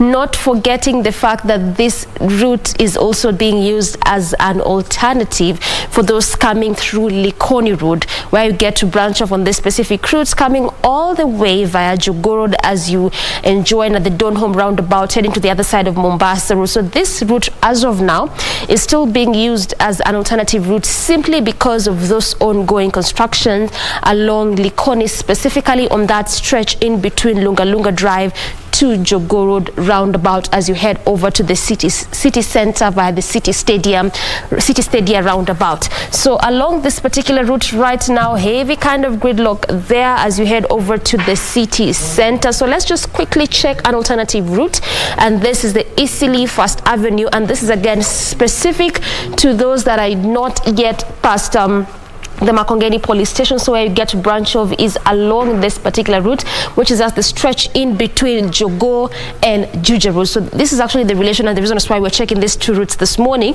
So this is one of those routes that you can use as an alternative. Come straight through the Eastleigh First Avenue all the way with the same particular route. Where you get to branch off is around that intersection just around the St. Teresa's Girls High School as you enjoy to Juja Road, going all the way to the city center. center. So if you perhaps do not want to make do with that heavy kind of traffic along Jogoo Road right this morning, especially if you're coming to the city center, the Eastleigh First Avenue is one of those routes that you can use as an alternative route. And also along this route, NMS has done an impeccable kind of work in terms of just ensuring that this road becomes passable. What they did along this route is to do away with the garbage, most especially on the sides of the road where is used by cyclists as well as pedestrians. So they've tried to do that at least to make it easy for road users along this route. Clearly the reason why it can serve as a very good alternative route this morning if at all you are coming to the city center. On that other stretch, as you leave CBD, still coming through Jogoo Road, at least not bad, moving at a very swift pace. So if at all you're coming from city center all the way through Jogoo Road, again, it's just the best time for you to do that. I mean, it's easy for you rather, and if at all you intend to come to the city center, again, still a best time to leave the city center rather, still a best time for you to do that, because on that particular stretch, no traffic, moving at a very, very swift pace. And that's how it's looking like this morning in terms of traffic at just 47 minutes past 8 a.m. That's how it's looking like around Jogoo Road. All right, thank you, Doreen, for that one. So again, the show still continues, and let's just give it a bit of some approach. Let's talk about what has been happening, and we have got political analysts now to help us just to understand from their neutral perspective. Okay, One Kenya Alliance is here. NASA is not there anymore. That was as far as yesterday is concerned. So with me in studio, Daniel Orogo, who is a political analyst, of course, joining me in studio, and of course Amisi Mboga, who is also joining me live on via Zoom from Mombasa. And just to discuss this one, let me just start with you, Orogo. Yeah. It's a done deal for NASA. It's a done deal. It was a pre-election pact, and now it's all over. Well, I think, once again, good morning, and it's a pleasure to be here this morning.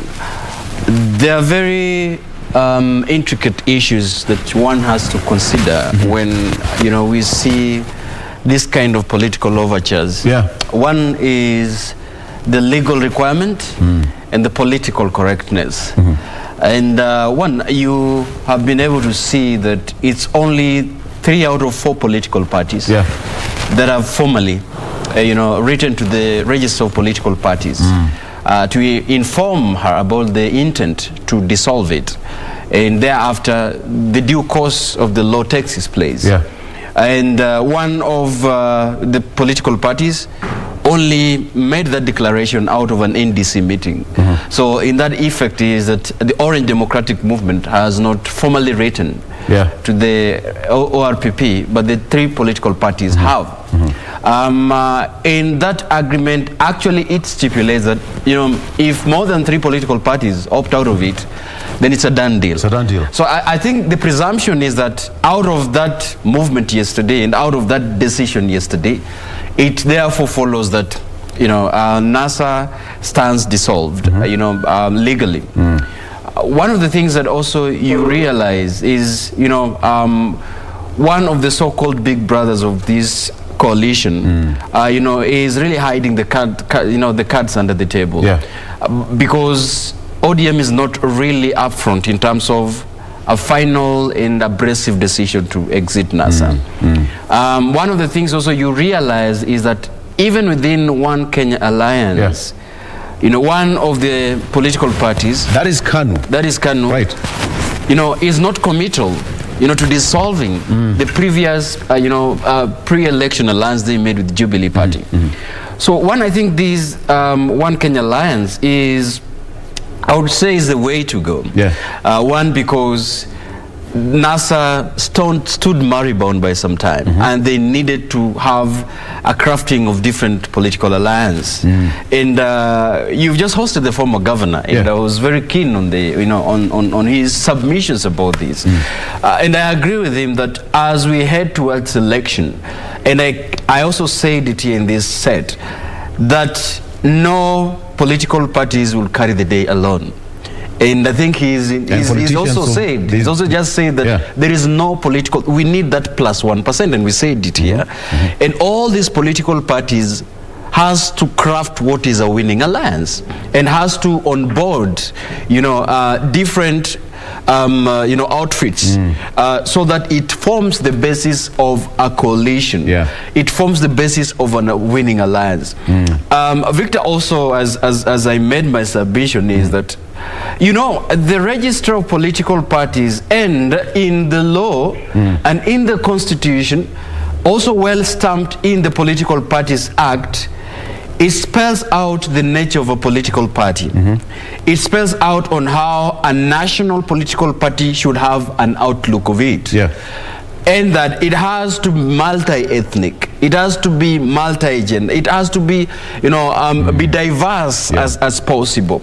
So one of the things that we are seeing, the jostling in One Kenya Alliance, and I speak for the sense that, Honorable Musalia Mudavadi has been doing the right thing. And one of the things that he has been doing is to make sure that he reaches out, out of his, Luya Caliphate to the rest of the country. And he's been in Nyeri, and he's been, in different parts of this country, in Nyandarua, and there are different plans so that he reaches out to other people. And of course, other political parties are having a plan. That is okay for a political party that is working on crafting an alliance. Exactly. Let me just bring in Amisi here. Amisi, it's all done. They had a pre-election pact, all the 4 NASA core principles, and now the 3 political parties, that is ANC, Ford Kenya, and Wiper, have already submitted letters to the office of the register of political parties that it's a done deal. So what's now left for ODM leader Raila Odinga? Well, thank you for inviting me, Victor, and also the rest of Kenya. We are happy Ambassador is warming up a bit. We are happy looking at the One Kenya Alliance. Most of us, you remember last session, we said we need strong parties to contest so that we can be able to have a good choice. My suggestion was 3, up to 1, 2, 3, and any other. I can see that formation coming. So let me talk about the One Kenya Alliance. The deal is done. It's done deal. And also, ODM has also an opportunity. I was looking at their strategic movement. They also wanted NASA to be dissolved because they want to form other coalitions, other partnerships.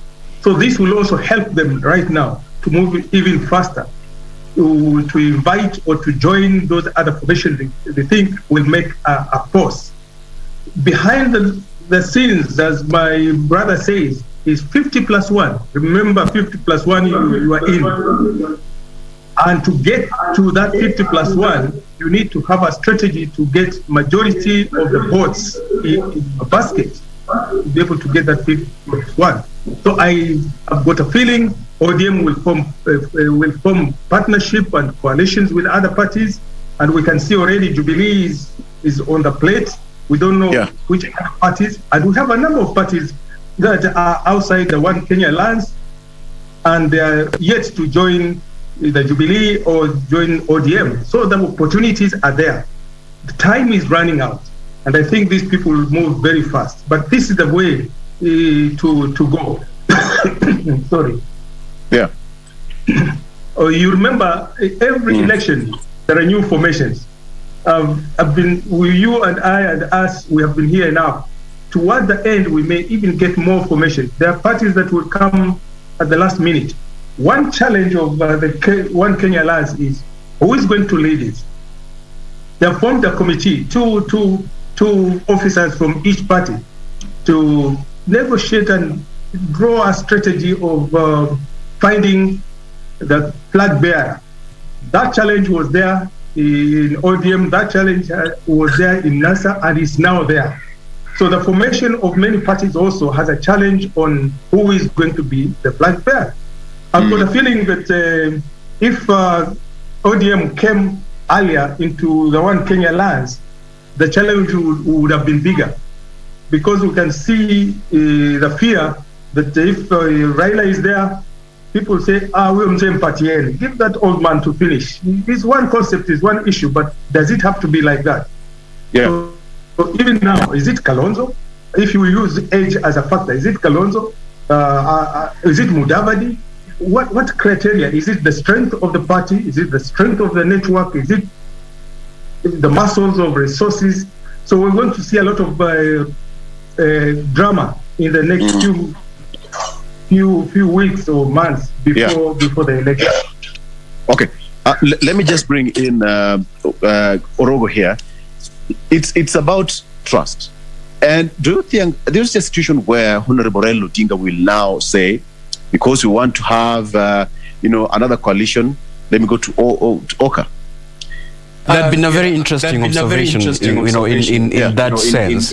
That right now, already, One Kenya Alliance has got principles who are the front runners, who are the frontiers of, One Kenya Alliance, philosophy and its goals, minus the former premier. So, the point is, what would that has a political implications of him joining that house called One Kenya Alliance, or One Kenya Alliance moving to him.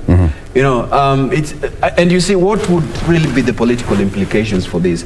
One, I have a sense that if Honorable Raila Odinga gravitate towards joining One Kenya Alliance, there will be conditions that are already put for him. But is he ready to work with such conditions?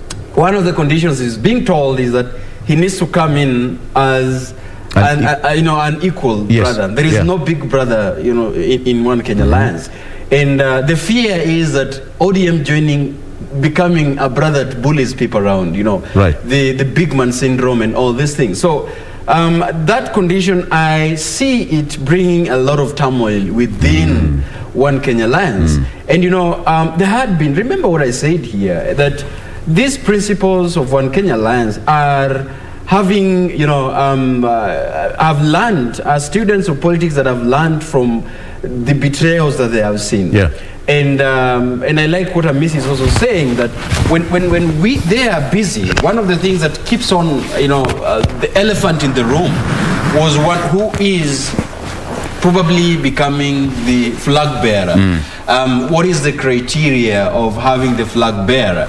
In terms of age, in terms of resources, in terms of even proponents are saying that we could do a scientific research to establish who is the most popular. And I think that will gravitate Mudavadi more than Kalonzo.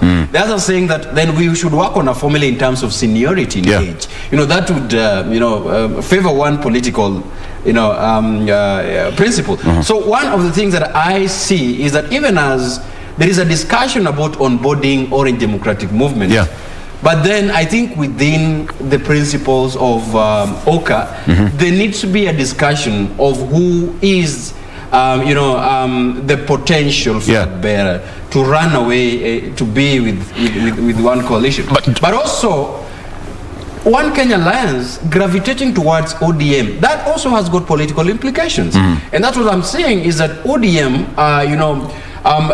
there's a problem in that the statements that have been made by the proponents of the Right Honorable Raila Odinga, trying to, diminish the progress of One Kenya Alliance. Tamis as a coalition that heads nowhere. As a coalition of, you remember there's time they were defined even as Serelak, coalition. So I think these are some of the things that needs to be in discussion. But I can tell you for a fact that I am very certain that there is discussions that are happening in the formation of a winning alliance that would face, United Democratic Alliance. And it will not be so shocking to see them working again together. Let me just bring in Hamisi here. The question is so simple. 3 political parties have already quit NASA. ODM has not written officially to quit NASA. What do you think is happening here? What if NASA or ODM doesn't quit NASA formally? What remains? According to the law, especially the laws that are governing the elections, NASA stands dissolved if that's the situation right now. Because 3 parties, if they move out, I think that the coalition stands officially dissolved. Right. But one aspect, if you look at political scenarios and political strategies, The window is open. ODM still keeps that window open just in case somebody wants to come back, or somebody can change that alliance into a formidable, or what my brother said, just change the name and you carry the movement. ODM Kenya changed the names, and we had ODM and ODM Kenya. The scenarios and possibilities in Kenya are so many. One challenge I see, and my proposal is, let the three groups go on. We have UDA, you have One Kenya Alliance, and you have ODM and any other parties.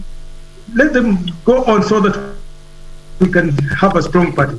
But the winning issue is we need a formidable. Remember, we were talking about a common enemy in this political scenario, common target. If you aim at hitting one target, then you need to combine forces. And if you don't combine forces, somebody said UDA will take the plate in the morning. So the other challenge that I see in the combination is, again, it has already been talked by my friend, but the selection, if they all decide, let's go for nomination, how is the process? Is there, you're getting few delegates from this party, few delegates, and then you choose one common candidate, or strength of the party? We saw it in Kasarani. When you're joining forces, the personality who has more strings will have the day. So those are technical problems in choosing the leader, and I can see it in play. Even Mudavadi and Mheshimiwa Kalonzo, and we were not mentioning. I don't know why Weta is not coming into the picture very well, because he's part of it. But still, that challenge is there. If you close your eyes, you go to Western. I think you can pick Mheshimiwa Mudavadi. But if you close your eyes and go to the Eastern, you say Kalonzo Tosha. But still, that is not a solution unless we all agree. And this is one of the principles of leadership: give way so that you can lead together. Somebody must come down and say, okay, we agreed, you lead the pack, we shall be there together. I can't see that language coming out right now until we see the formation. This is a challenge. Okay, all right. Okay, I'll just come back to you, but let me just ask you this one. Of NASA.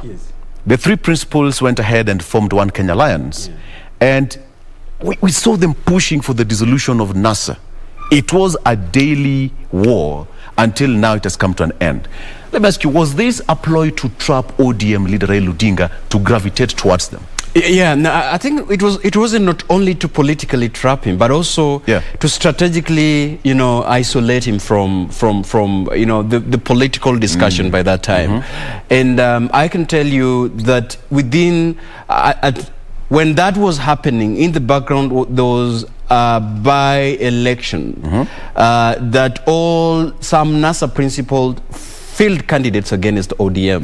You remember about that? I mean, Matungu, Bonchari, this has been happening where the principals are not, they're having their own candidates against ODM, yet, they are in. It also happens, and I can even tell you that there was generally mistrust and disagreement within, the NASA coalition. Even in 2017, the luxury to have a joint nomination costed, their coalition, and you realize much of the seats, were lost. And I think this was also happening by the fact that there was a need to, strategically endear Raila Odinga on board, but not as a big brother. Also just as, as an equal partner to the coalition. There is something interesting that I would want to, point your attention to, and probably point the attentions of Kenyans to. One, you see, legally, that's what I said.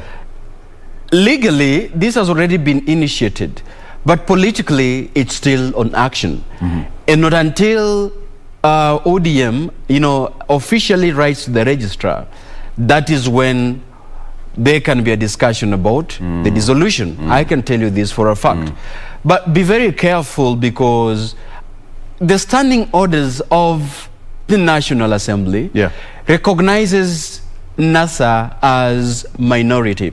Yeah. Okay? So they'll not lose their seats in parliament. And therefore, if ODM or if ANC, Wiper and Ford Kenya, become abrasive in the dissolution of the coalition, the risk is that all the seats that they garnered out of a coalition agreement in parliament, both are risky that it might be declared that they are redundant and needs to be filled.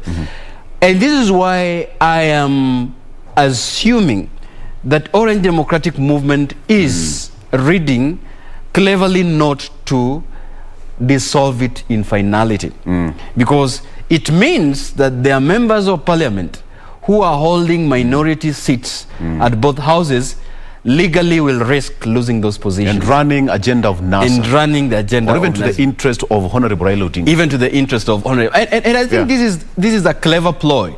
Secondly, as a political science student, I can tell you that in the background of a discussion of co-opting Jubilee, and working together with Jubilee, and by the refusal of KANU to dissolve the coalition agreement Jubilee, there is an offing, there is a discussion, and that is why I am presuming that ODM is not running quick to go and officially write to the registrar and to dissolve the coalition agreement. I can see Amisi nodding here. Amisi, perhaps you can just rope in. KANU is a bit reluctant, and even from the talks yesterday, he was not at the press conference, but Honorable Musalia Mudavadi said that the discussion was among the NASA coalition members. That is ANC, Ford Kenya, and Wiper. That is why Gideon Moi, the senator, was not in that press briefing. Would you buy this? One of the reasons that was in the process of the last 1 or so weeks says, right now I'm in an agreement with the Jubilee, so I cannot formally form another agreement, coalition with another party until we dissolve. And you see that's a catch, because if up to the election time, they may not, KANU may not be able to join the One Kenya Alliance because of that coalition. But suppose tomorrow Jubilee formally joins ODM and KANU is still in Jubilee. Are we not seeing that actually Gideon's KANU is going to be part of the ODM Jubilee mechanism? So there are so many scenarios coming, and the challenge that I get from the statements from the big politicians is let ODM join us, but on equal basis. In politics, you don't have equal basis. You only have equity of parliament, and you bring 5. How do we divide on equal basis? Even parliament, they don't do that. So the concept of equity, and equity, you're talking about strength, you're talking about the numbers. So these are also things that the team that is calculating who will be able to be our leader, and you cannot limit ODM say come to play the same role like all of us, because the big brother came because of the strength of the party, the strength of the numbers that they have. So it is going to be very difficult for Raila to join, my perception, to join One Kenya Alliance with those kind of conditions. It must be on a plain discussion and agreement. So there is a challenge. I can see a new formation in ODM, Jubilee, KANU. These are projections. These were politicians. And then we have the One Kenya Alliance, and then I don't know, UDA, does it want, because UDA is lucky, if you join UDA, you only go to support the team that's already there. That is the challenge.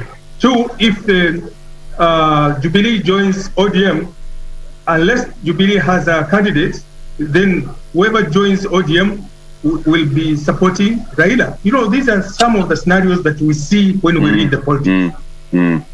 Okay. And it is interesting. All right. Let me ask you, Daniel. Yes.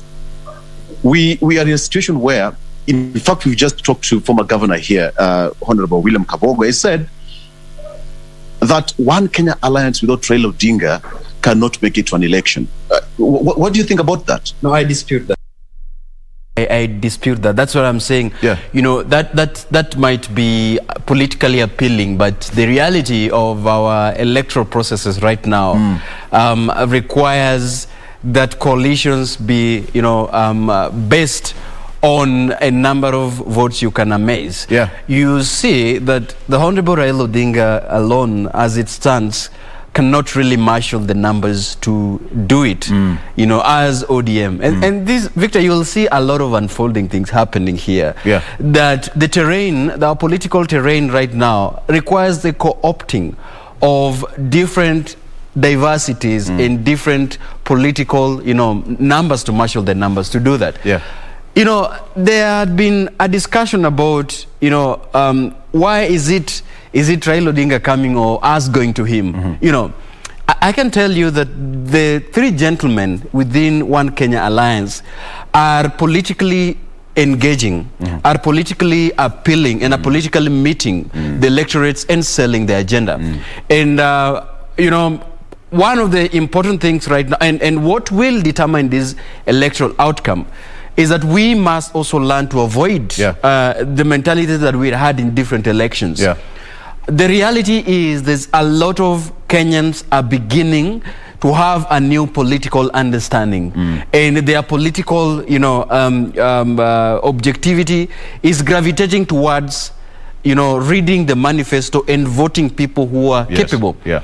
And I like that Honorable Kabogo has admitted that right now the discussion is actually concentrating on the revival of the economy, are concentrating on job provision, they're concentrating on integrity.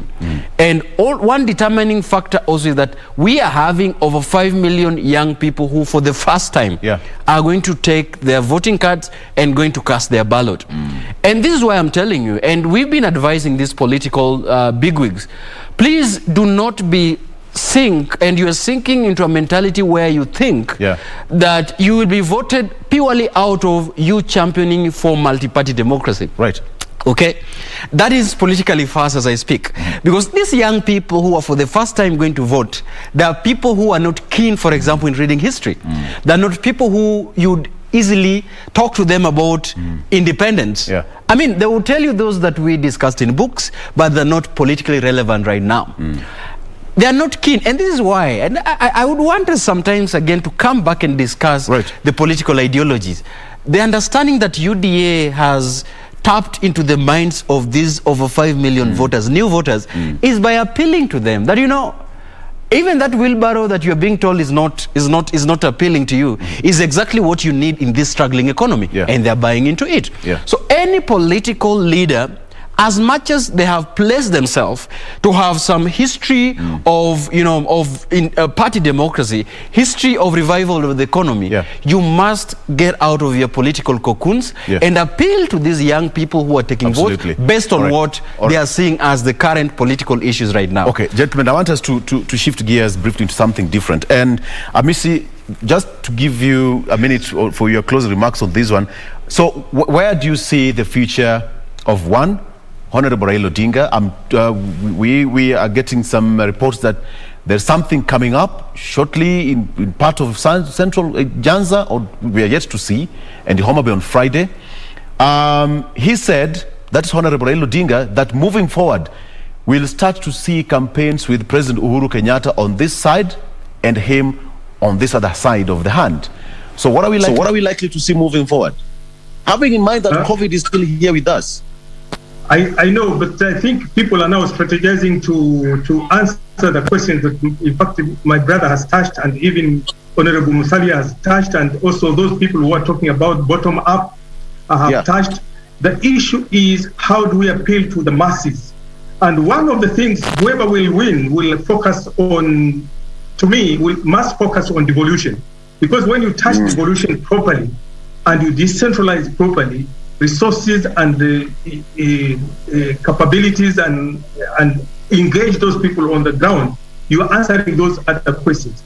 If you put more money into the devolution and also to the levels, the jobs that will be created, the markets that will be opened, you are creating. So somebody has to frame a language that will capture the spirit of the people, like what Wheelbarrow has done, to say the young people will be able to benefit. So the way the ODM is doing is saying, why don't we go to the people to hear what do they want, so that when we formulate a formula for campaign, we say this what Nyanza requires in terms of economic development.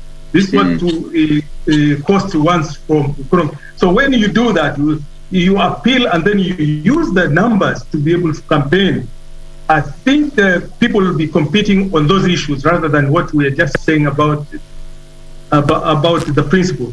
The other thing is, let's not stop at wheelbarrows will be able to change the economy. Let's go down how, what is there and what is not there, and how will this change so that it can be done. Two, we have one whole year.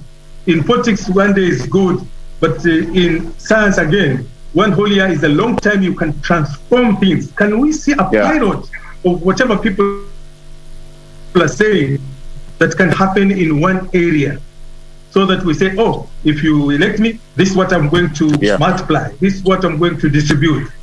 So I think ODM is creating a situation where they'll come out with a document and say, this is what our people want, and this is what we're going for.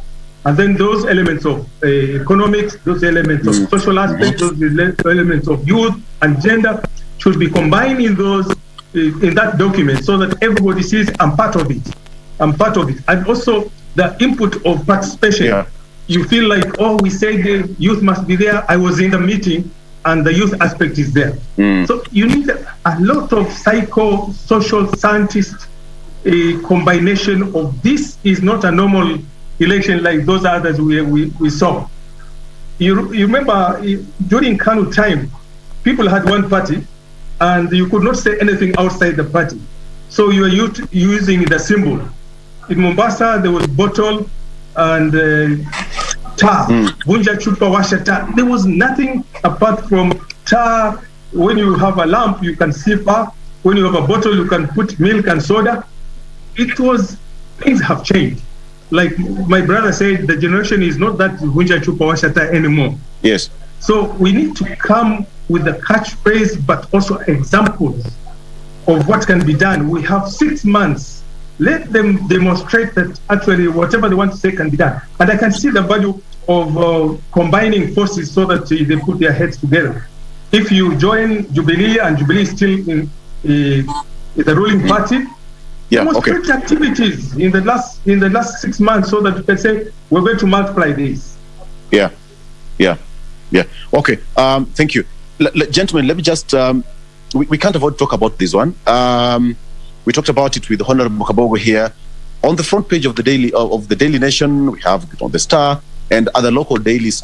It's been running, all through for a few days now. The issue of Deputy President William Ruto being stopped at the airport for 5 hours, and now it's forming part of a debate. Orogo, what do you make of this? Is it that bad? I think this is very unfortunate, and I also agree with the former governor talked about. When such headlines are splashed, not only in the national news headlines in this country, but also making international headlines, it portrays us as a country that is not really subjective to the international laws, that governs our protocol. It has, and this is why I said some of these decisions that we make, blunders us and paints a wrong image to this country amongst the League of Nations. It might be politically instigated in some quarters, but has got effects that are far and widespread. One, let me say that this blunder has been made on both sides. One, I see it that even as it was reported that he was kept in for 5 hours waiting clearance. I believe that it would not be a good thing to keep the second principal assistant of the president waiting if the intentions are known and he's been flying outside, to meet, foreign friends in private capacity. Victor, we talked about this last time here in this set. Yes. I mean, I'll remind you that the issue about the deputy president flying, we talked about here.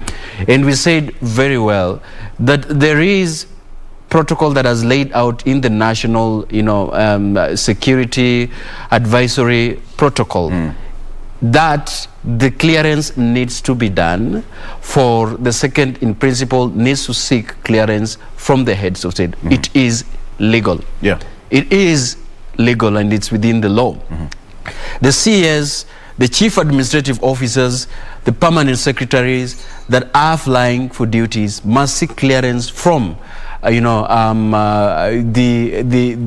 head of public service. Yes. Those are matters that are within the law.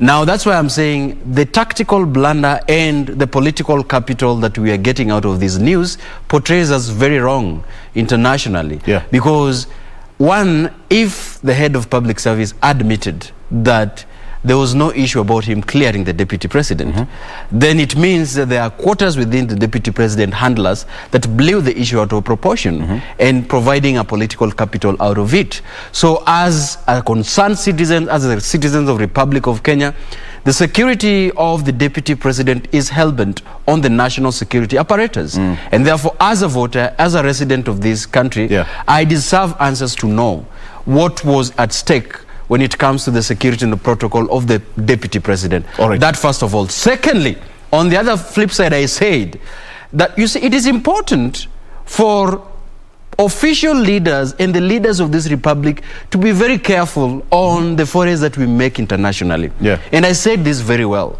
One, we have a problem with our security issues in the Horn and Great Lakes region.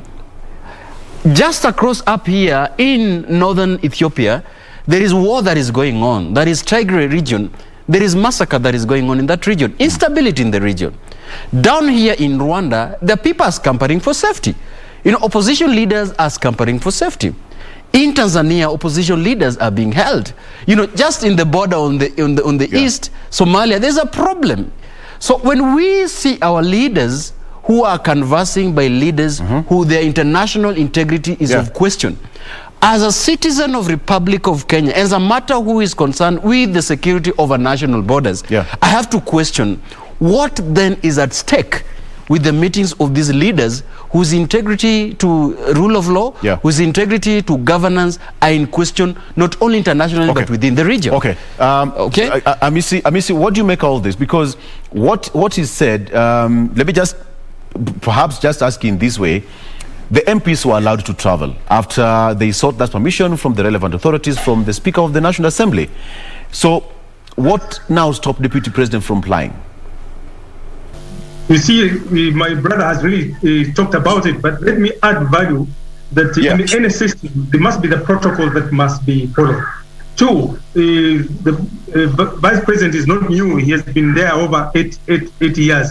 How has been the process? He has been moving out and saying, what was the procedure? The other thing that I want to talk very quickly is you cannot be a private person if you are in that position. When you land in a place, you are the Vice President of that country. So you must carry that element, doing your private work, but also representing the country. Has the system been alerted locally, internationally, so that you are living here with security informed, and you are landing there with public foreign affairs waiting for you, because you are representing the country. You could do your business, but also chip in. So because of that, there's a breakdown. There's a breakdown in the presidency in terms of the two big people. Are they communicating? What is the problem of picking a phone, ringing your boss, say, I've got something I want to do in Tanzania? If that is not done, then there's a breakdown of information. And where do you go if that is not clear?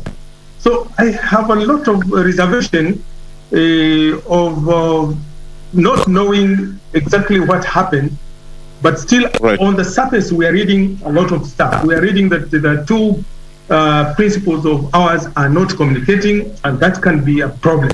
If anything happens, who is going to be responsible? And people who were supposed to take care didn't know that there was that kind of truth. And also the issue of stopping the big man also. All right. It stop seems, here until you get clearance. It's not very appealing to the rest of us because we are misreading. All of us are saying, oh, exactly what happened. So this, when you're in this office, please play it in such a way that you don't alert and you don't invite comments from the public with different views. So there is no communication, and that is dangerous for the next six or so months if we're going to have it that way.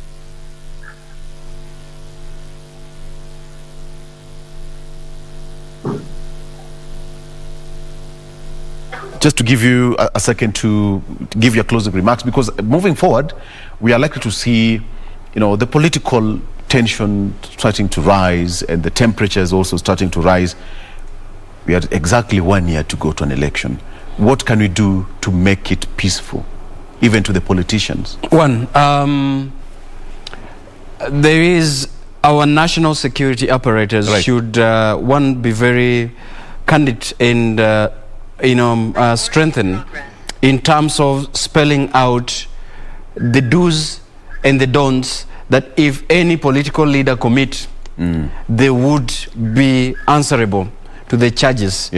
Secondly, those institutions that are tasked with monitoring the conduct of electoral leaders would at least and also go and begin to sensitize not only the leaders but also the citizens of Republic of Kenya to report on the leaders that are inciting ethnic tension, that are stoking inter-ethnic animosity, so that the country would be witnessing an election that is free and fair. Lastly, and this is one area that is going to cause a lot of political tensions as we head into this. I am advocating for the Office of Registrar of Political Parties to fast track the campaign finance bill. This is a problem that if we are not going to fast track it, that is going to bring some political issues. Bribery, vote stuffing, and all these things are taking place. Inciting and buying people who are going to cause ethnic are taking place because we do not have a law that regulates what is the level and the limit of political expenditure. What then? Finally, the NCIC, the National Cohesion Integration Commission, in collaboration with the ethics and integrity, must bring up leaders who are stoking ethnic tension and take measures so that we avert any political crisis. All right, gentlemen, I think we are stuck of time, and just to bring this discussion to a close, I think we have just to close it there. But as you correctly put it, we must be accountable. I mean, leaders, there is no better way of having campaigns, and then after an election, you have a country to govern. All right? And the people who are going to vote for you are the citizens that you are going to antagonize. For what benefit? All right? So that brings us to an end for this discussion. Thank you so much for joining us. That has been Daniel Orogo, who is a political analyst, as well as Amis Mboga, who is a political analyst and a governance expert, joining me via Zoom all the way from Mombasa. All right, that does it for now on Good Morning Kenya. On behalf of the entire crew, my co-host, that is Doreen Arange, Jen Wamboy, and Regina Manyara, thank you so much for joining us, and the entire crew. Let's do this again tomorrow. My name is Victor Lo. Have a good morning. Bye-bye.